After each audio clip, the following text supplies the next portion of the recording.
ya, yang disalahkan Bung Hatta, bukan PKI yang memberontak. Akhirnya karena kader mereka sudah tersebar di banyak ruang-ruang politik, maka akhirnya mereka menyatakan PKI dibolehkan lagi eksis. Maka tahun 51 PKI sudah eksis lagi sebagai partai politik setelah Aidit menulis buku putih untuk mengatakan PKI tidak bersalah dalam pemberontakan Madiun, tapi yang salah adalah Hatta. Hatta disebut melakukan provokasi. Dan PKI pintar mendekat Soekarno, sehingga akhirnya nanti Bung Hatta meninggalkan Bung Karno. Dwi Tunggal ini pisah, ya. Jadi itu hebat, itu bekerja intensif di kalangan musuh itu begitu. Dwi Tunggal yang dari awal perjuangan kemerdekaan satu bisa dipisah oleh PKI, dan kemudian Bung Karno lebih dekat dengan Aidit daripada dengan Hatta. Maka ketika pemilu 55 PKI sudah menjadi partai dengan pemilih terbesar keempat. PNI, Masyumi, NU, PKI. Hanya dalam waktu 4 tahun PKI setelah dihapus dosanya sebagai pemberontak, mereka sudah siap karena kadernya tadinya di partai-partai yang lain dititipkan. Begitu ini eksis, ngisi partai semuanya.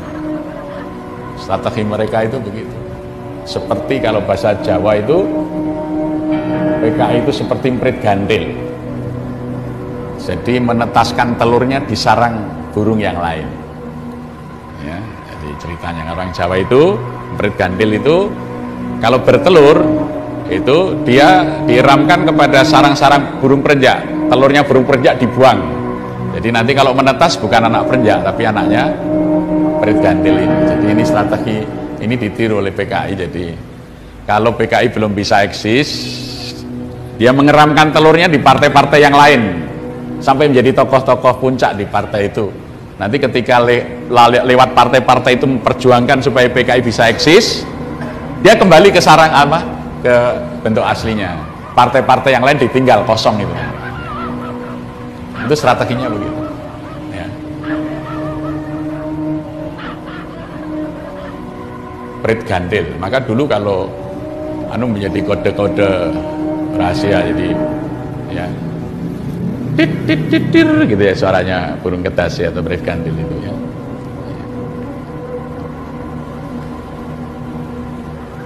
Jadi itu merupakan bentuk-bentuk aktivitas. Mereka sudah dalam keadaan kritis, mereka akan menghilang. Seperti ya terlalu berulang, seperti manifesto politik di Eropa, ya, ada hantu bergentayangan di Eropa, itulah hantu komunisme. Demikian juga ketika Dewan Revolusi sudah kepepet, apa kata Brigjen Suparjo? Ya, kita bergerak seperti hantu, bergerak, terus bergerak, menggalang, terus menggalang, tanpa bentuk. OTB, organisasi tanpa bentuk, tapi terus bergerak, seperti hantu. Nanti tiba-tiba muncul. Maka simbol-simbol bangkitnya PKI itu selalu menggunakan simbol-simbol hantu. Kita melihat ketika reformasi muncul memedi sawah di mana-mana, ya. Bahkan pernah ada festival memedi sawah. Sebetulnya itu simbol kita sudah hadir, gitu. Organisasi tanpa bentuk itu berupa sel-sel yang satu kelompok dengan yang lain tidak saling mengenal, tapi secara ideologis sama. Nanti kalau sudah muncul hantunya, oh itu kawan, oh itu kawan, itu kawan, itu kawan. Nah, ya, itu.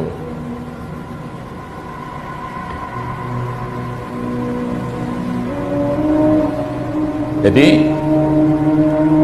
kalau kita lihat sejarah ini, sepertinya suasana politik akhir-akhir ini kok seperti tahun 63-64. Ya, gitu. Saya tidak tahu apakah MKTB itu berjalan intensif dan sudah kuat waktunya untuk hadir, maka tokoh-tokoh Islam yang mengalami masa-masa seperti itu sekarang mendorong kita belajar sejarah tentang komunis, nonton lagi film PKI yang dihilangkan dalam sejarah, dan bahkan mereka akan mendorong pemerintah minta maaf.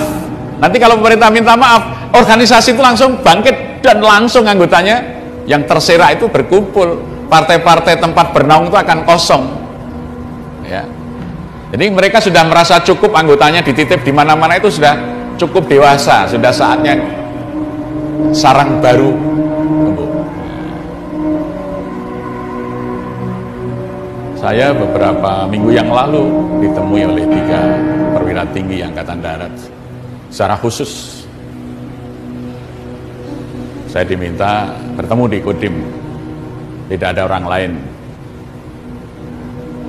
Saya diminta menyampaikan pendapat situasi politik hari ini dan kira-kira PKI itu bergerak seperti apa, di mana, kira-kira begitu. Itu diskusi dari pagi sampai siang.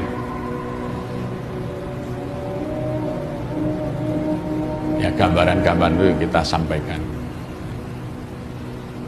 supaya Angkatan Darat dan umat Islam itu waspada. Karena musuh utama PKI itu 2 itu, Angkatan Darat dan umat Islam. Maka yang dibubarkan adalah Masyumi, HMI, yang diculik, dibunuh para jenderal Angkatan Darat. Itu karena itu musuh utama. Dan dua-duanya ini akan disusupi melalui MKTB. Jadi kalau dulu ada demonstrasi, maka akan digerakkan demonstrasi tandingan. Jadi diadu rakyat. Dulu strateginya disebut demo kontra demo. Dulu namanya. Mungkin kalau bahasa sekarang persekusi. Ya, kalau dulu namanya demo kontra demo. Jadi kalau ada umat demo, masyarakat demo, nanti ada kelompok lain mendemo yang demo tadi, dihadapkan gitu, ya. Itu strategi PKI, demo kontra demo.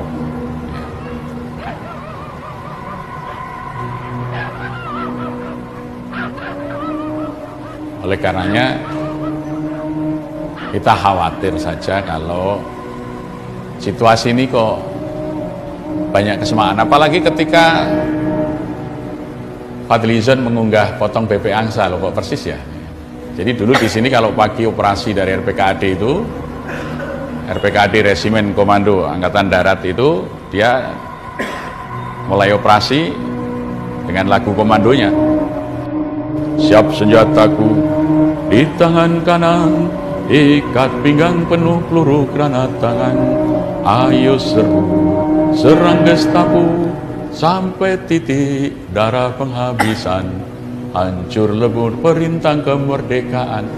Di belakangnya Kokam, Komando Kesiapsiagaan Angkatan Muda Muhammadiyah. Dulu seragamnya jaket kuning, baret hijau, ya.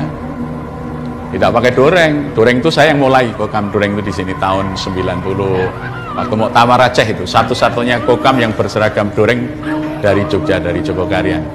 Ya. Sebelumnya Kokam itu jaket kuning, baretnya hijau. Itu di belakang RPK dia punya lagu, potong bebek angsa masa dikuali, bapakne PKI ibune gerwani, ayo diciduk digawa neng Bantul pakani diwul. Sekarang kok ada potong bebek angsa versi Fadlizon nih. Nah, ini kalau dulu yang nyanyi gitu itu Kokam. Jadi Kokamnya juga bersenjata AK Kalashnikov. Jadi pemuda Muhammadiyah yang gabung di Kokam itu dilatih dengan senjata serbu AK. Ya. Karena waktu itu hanya RPK yang betul-betul anti komunis ya. Nah, maka dia mendapat dukungan dari rakyat. Pertama, di masa pemuda Muhammadiyahnya diketuai oleh Pak Muhadi Zainal Esa, dilahirkan Kokam, Komando Kesiapsiagaan Angkatan Muda Muhammadiyah. Kemudian diikuti setelah pembantaian tokoh-tokoh Ansor di